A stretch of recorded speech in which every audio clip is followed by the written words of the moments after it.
എല്ലാ വിദ്യാർത്ഥികൾക്കും പുതിയൊരു വീഡിയോയിലേക്ക് സ്വാഗതം. ഈ വർഷത്തെ +1 +2 പരീക്ഷകൾ നടന്നുകൊണ്ടിരിക്കുകയാണ്.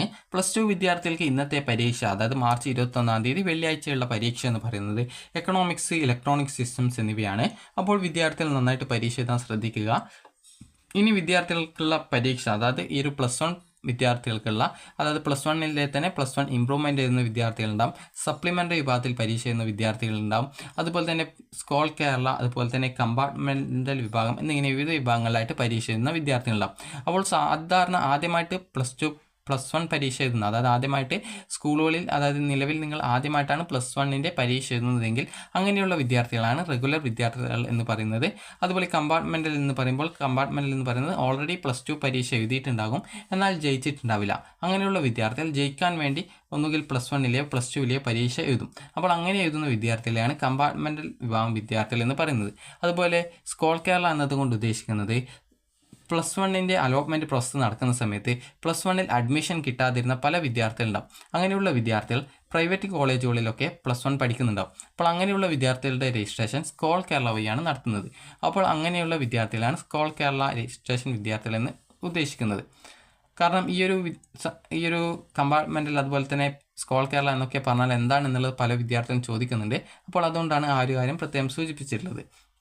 അപ്പോൾ വിദ്യാർത്ഥികൾക്ക് ഇനിയുള്ള പരീക്ഷ, +1 വിദ്യാർത്ഥികൾക്കുള്ള പരീക്ഷ എന്ന് പറയുന്നത് ഫിസിക്സ്, സോഷ്യോളജി, ആന്ത്രപ്പോളജി എന്നിവയാണ്.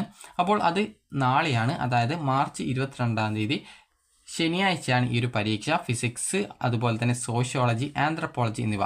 അപ്പോൾ വിദ്യാർത്ഥികൾ നന്നായിട്ട് പരീക്ഷ എഴുതാൻ ശ്രദ്ധിക്കുക. നാളെ ഫിസിക്സ് ആണ്. അപ്പോൾ നിങ്ങൾ നീറ്റ്, കീം ഒക്കെ എഴുതുന്ന വിദ്യാർത്ഥികളിൽ പലരും ഈ ഒരു +2-ൻ്റെ ഫിസിക്സൊക്കെ ഫെയിൽഡ് ആയിട്ടുള്ള വിദ്യാർത്ഥികളുണ്ടാവും, അതല്ലെങ്കിൽ +1 സബ്ജക്റ്റ് ഫെയിൽഡ് ആയതുണ്ടാവും. അങ്ങനെയുള്ള വിദ്യാർത്ഥികൾ ഈ ഒരു പരീക്ഷ എഴുതുന്നുണ്ട്. അപ്പോൾ അങ്ങനെയുള്ള വിദ്യാർത്ഥികൾ ശ്രദ്ധിക്കേണ്ടത്, വിദ്യാർത്ഥികൾ നന്നായിട്ട് പരീക്ഷ എഴുതാൻ ശ്രദ്ധിക്കുക. നിങ്ങളെക്കൊണ്ട് പറ്റുന്ന രീതിയിൽ മാക്സിമം മാർക്ക് വാങ്ങിക്കാൻ ശ്രദ്ധിക്കുക. ഫിസിക്സ് ആണെങ്കിൽ അതിൽ നിങ്ങൾക്ക് പരീക്ഷ വരുന്നത് 60 മാർക്കിലാണ്. 60-ൽ നിങ്ങളൊരു പറ്റുമെങ്കിൽ നിങ്ങളൊരു 40 മാർക്കെങ്കിലും വാങ്ങിക്കാൻ ശ്രദ്ധിക്കുക. അങ്ങനെയെങ്കിൽ നിങ്ങളുടെ മാർക്ക് പെർസെൻറ്റേജ് കൂടും.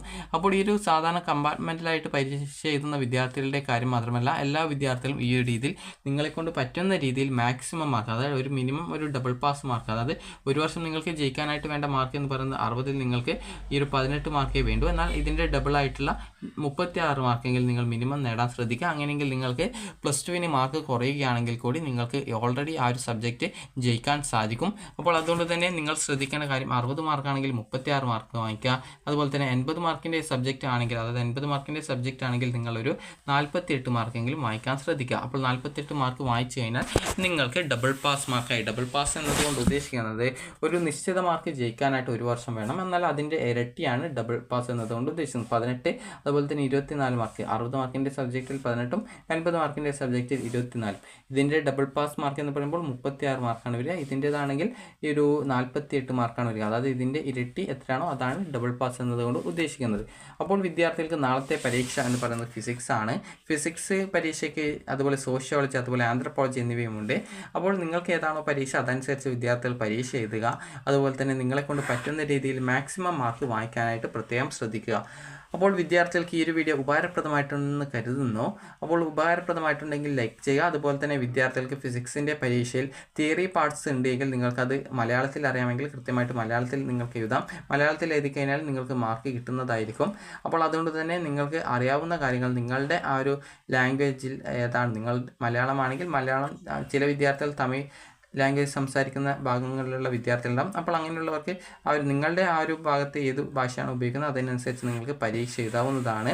അപ്പോൾ നിങ്ങൾക്ക് അത് ഓൾറെഡി നിങ്ങളുടെ ആപ്ലിക്കേഷൻ ഫോമിൽ നിങ്ങൾ മലയാളം, തമിഴ്, കന്നഡ എന്നിങ്ങനെയൊക്കെ ഓപ്ഷൻ ഉണ്ടാകും. അപ്പോൾ അതിൽ നിങ്ങൾ മലയാളമായിരിക്കും സാധാരണഗതിയിൽ അധിക വിദ്യാർത്ഥികൾ സെലക്ട് ചെയ്തിട്ടുണ്ടാകും. അപ്പോൾ നിങ്ങൾ ഏതാണ് സെലക്ട് ചെയ്തത് അതിനനുസരിച്ച് നിങ്ങളുടെ ആ ഒരു മാതൃഭാഷയിൽ നിങ്ങൾക്ക് പരീക്ഷ എഴുതാൻ സാധിക്കുന്നതാണ്.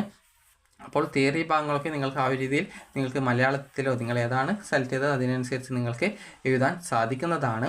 അപ്പോൾ നിങ്ങൾക്ക് ആ ഒരു രീതിയിൽ നിങ്ങൾ എഴുതിയിട്ട് നിങ്ങൾക്ക് പോയിൻറ്റ്സ് ഉണ്ടെങ്കിൽ മാർക്ക് തരുന്നതായിരിക്കും. അപ്പോൾ അതുകൊണ്ട് തന്നെ നിങ്ങളെക്കൊണ്ട് പറ്റുന്ന രീതിയിൽ എല്ലാ ക്വസ്റ്റ്യൻസിനും ആൻസർ ചെയ്യാൻ ശ്രദ്ധിക്കുക.